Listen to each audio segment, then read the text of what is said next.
Enzo Iacchetti al Festival Gabber ed è stato spodestato da Rocco Papaleo, è dispiaciuto? Felicemente. A perché siamo amici, B perché mi doveva 200 euro e finalmente da quando è diventato famoso me li ha restituiti. È tempo, cioè sempre le stesse cose non vanno neanche bene, no? L'anno scorso non ho potuto venire e quest'anno è giusto che chiuda lui.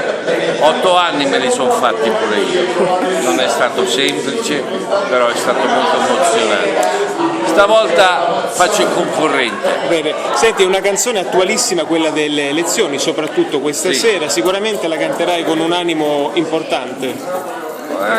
Io canto come Enzino, non faccio imitazioni, canto come mi viene, faccio le mie faccette. Le elezioni è una canzone ironica, molto intelligente, senza usare schemi di comicità tradizionale, però è una cosa molto bella. E una domanda per chiudere, abbiamo paragonato la canzone Bonsai che ti ha lanciato qualche annetto fa a Twitter, condensare tutto in 140 caratteri, è un parallelo interessante questo. Ci avessi pensato io, fossi stato il signor Twitter, a quest'ora sarei miliardario, invece no, inauguro supermercati.